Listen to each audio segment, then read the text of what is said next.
Hello viewers, welcome to my channel Knowledge Unlimited, and in this video I am going to explain about the analysis of the second order system.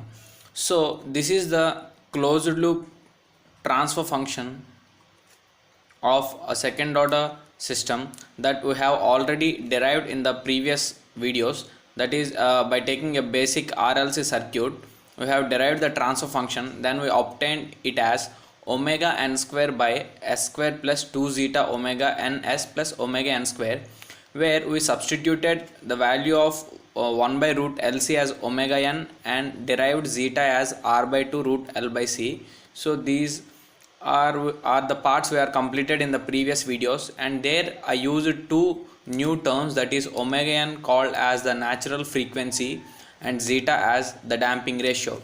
Now to go into the further analysis of the second order system, depending on the zeta, that is the damping ratio, this can be classified into four types, that is undamped system where the value of zeta will be equal to 0, and the second one is underdamped system where the value of zeta will be within 0 and 1, and if the value of zeta equal to 1, then it is called as critically damped system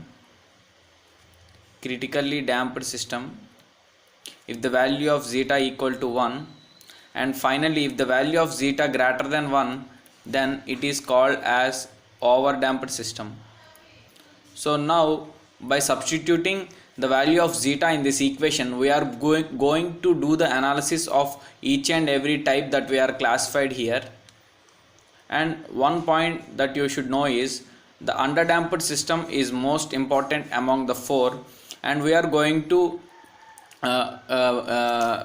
put more time and effort on the underdamped system, and where we are going to discuss about the peak time and the peak overshoot and the rise time, settling time, etc. in this underdamped system case. So now let's get started with the first case, that is undamped system.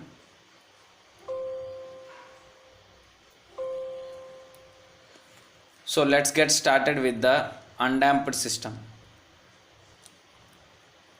So in the undamped system, the value of zeta equal to 0.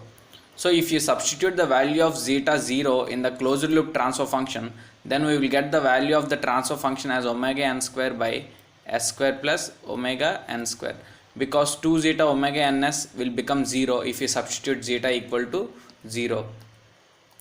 So now you can write this as input, and the transfer function of the system is T of s at zeta equal to 0, means you will get omega n square by s square plus omega n square, and you will get the output here.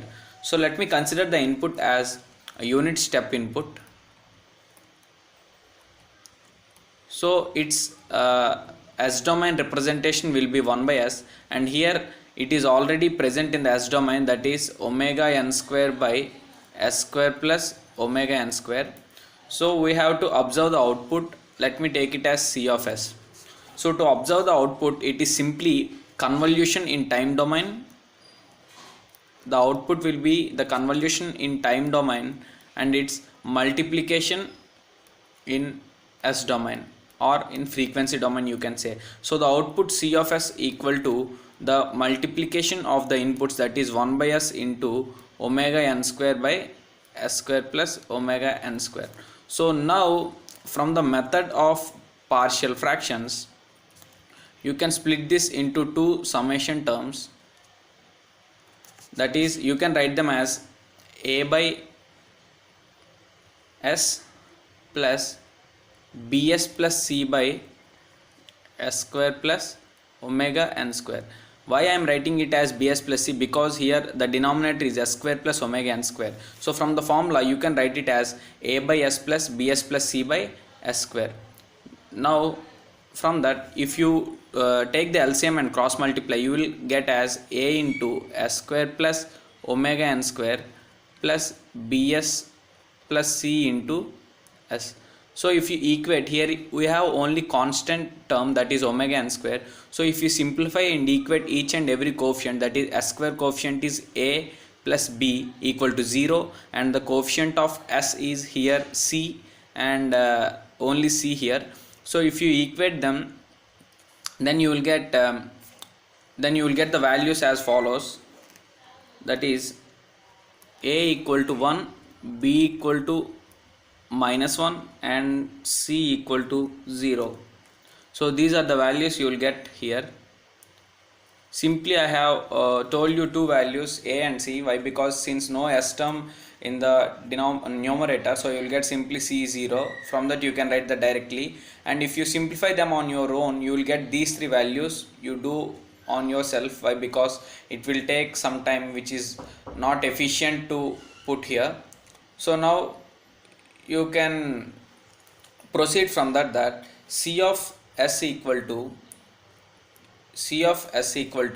a by s, that is 1 by s minus bs plus c is 0. So that is s by, because b equal to -1, so I will get it here minus s by s square plus omega n square. So now from this point, if you want to convert into time domain representation, you have to write it as inverse Laplace transform. So you have to perform inverse Laplace transform.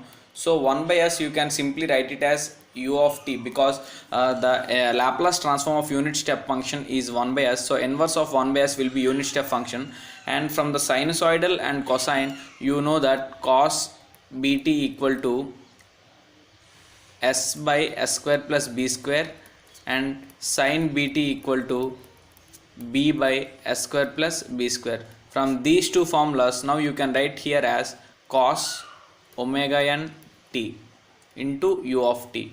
So now I can write this as 1 minus cos omega n t into u of t. So this is my output for an undamped system, I can say. So this is my response of undamped system. So now you can plot the graphs here. Let me tell you, it's nothing but cos omega n t. It will start with +1 and it will oscillate between plus and -1. So I can write it as cos omega n t. It will start with +1 at 0, and it will oscillate between +1 and -1. So if you multiply with minus, that is if you want minus cos omega n t, then it will start with -1. So it will go like this.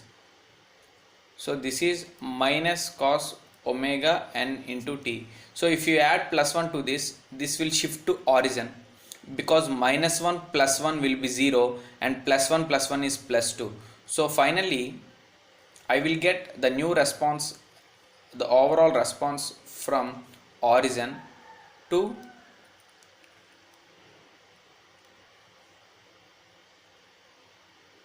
like this. It will start from 0 and the maximum value will be +2. Why? Because you are adding 1 plus. So my reference will be now at 1. So this is the graph for 1 minus cos omega n t. So now you can say that this is oscillating with certain frequency. That frequency is omega n. So this is called as the natural frequency. As I already mentioned you in the previous videos, for time being you remember omega n as natural frequency, and in the previous videos I already told this point that I am going to explain what exactly natural frequency is in the latter videos. So now you can get the feel that as this response is oscillating with a frequency of omega n, this is called as the natural frequency, and the response is 1 minus cos omega n t into u of t. Now you can think of like this: the input is a unit step input like this. So the output is this response. So for the input of unit step input, you are getting the response of oscillatory for unit step input for an undamped system. So with this response you can do the analysis on your own further, and if you think of the denominator, that is s square plus omega n square, if you equate it to 0, then you will get s equal to plus or minus j omega n. So now the value where the function will not exist, that is 1 by s square plus omega n square, if this denominator becomes 0, then these are called as the poles of the system or that function. So now you can think of like this: plus j omega n and minus j omega n. So here are the two poles of the system lying on the imaginary axis. So if the poles are lying on the imaginary axis, then you can say that the system is undamped system. So this is one more point that you can think of from this analysis, that is, if the poles are on the imaginary axis, if they are lying on the imaginary axis, then you can say the system as undamped system.